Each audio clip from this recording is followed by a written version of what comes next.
Good evening. Tonight I'd like to talk about a couple different things. First of all, I had a question from my buddy Adam. He wanted to know about gummy foods. When did gummy foods come about and what makes them gummy? I think we know that some of it can be gelatin and a lot of it is that it's processed. But there are things such as fruit leather. I will confess, I never even heard the term fruit leather until this year. I mean, I wasn't like ever at Whole Foods like, where's the fruit roll-ups at?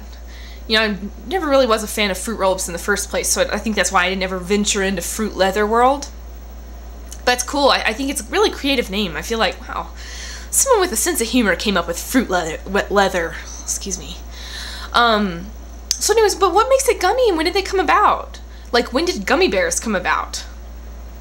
Why do they have to be bears? I guess it's just fun. And then I guess nobody really wanted to break the mold until gummy worms came about and everyone's like, but I know that when things are gummy and they're like totally different from worms and bears, I'm just like, guys, don't push it.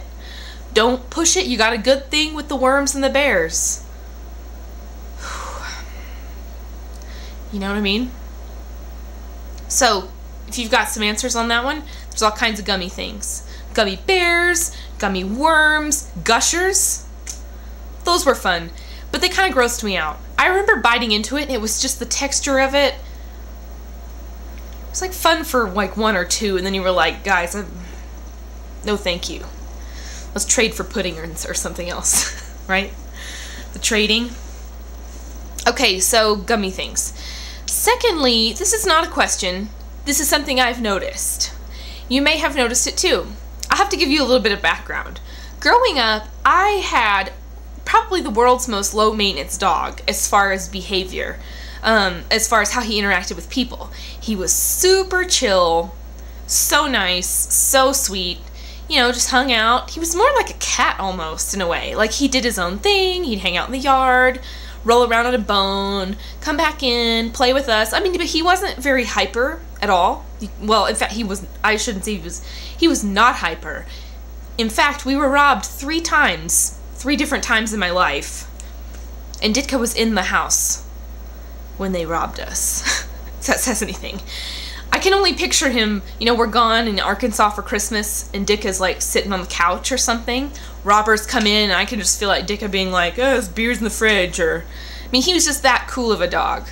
The only thing that was weird about him was he loved to be chased and he loved to escape. So we were always having to watch the door. But he was never scaring anyone. He was never rushing up and upon everybody. So I didn't grow up with that kind of a dog. That being said, what I hate and what bothers me is that like either if I'm at the park or I'm entering someone's home and their 80-pound Rottweiler, who I'm sure is the light of their life and the sweetest dog in the world, rushes at me and like, you know, jumps up on me immediately. Maybe he's even barking a little bit. You know, I know he's probably not going to take my head off, but I always will react kind of like, bah! You know, whoa, hey.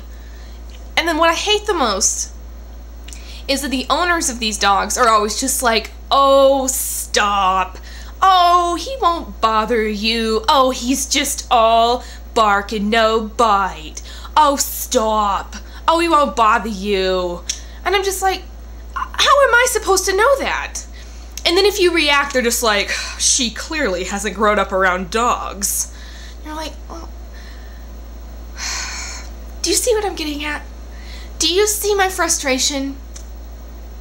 Right. Okay, so then, you know, I happen to love animals. I mean, I love animals. I'm terrified of sharks, but like when I see one getting harpooned, I shed a tear.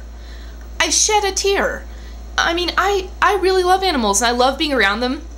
But you know, dogs that are so hyper and have to be up on you and aren't trained well, why do I have to be looked at like I'm the one who can't cope? I'm like, you're the one who lets your dog bounce from couch to chair to table to my lap, you know, in air, an aerial thing. And why am I looked at the one like, oh, this girl hasn't lived? And I'm like, no, I just have like a pit bull attacking me with love, but attacking me nonetheless, and it's like scratching my shin. And then I'll go one step further. You don't want to discipline this dog and be like, get down, or whatever you might do, which I wouldn't say that, but you know what I mean? You don't want to be like, move and push him. But then they'll tell you to, but you can't do that until they tell you to, because like some people are sensitive. And I understand. I wouldn't want someone coming in and telling me how to raise my dog. But do you know what I'm saying? Do you get it, where I'm coming from? People and their dogs, man. And I know cats can be the same way. You know, my buddy Krista and I, we have this funny story. I can't even tell you, but she'll know. But it's about a cat and how people will just pick a cat up. And they, you know, some cats you can, some cats you can't, right? Yeah, I had a cat like that where like someone would be like, oh, it's a kitty, and start just like kind of attacking them with the love and just rubbing them all over. Oh, and I was like, please, you know, you don't touch her tummy, because she was one of those cats that just was not happy, was not gonna have it, you know, was like, and she had her claws and she used them, so I don't blame her. Ho's gotta climb a tree. You know what I mean? Okay, so that's really all I wanted to talk about was dogs and cats, I guess. But, you know, send your vids in. Send your questions in. Maybe you can do a counter video for me. Oh, don't. That would just be too much. Okay, I'm gonna go. I'm gonna leave it at that. You have a lot to think about, I'm sure. And I'll see you soon. Bye.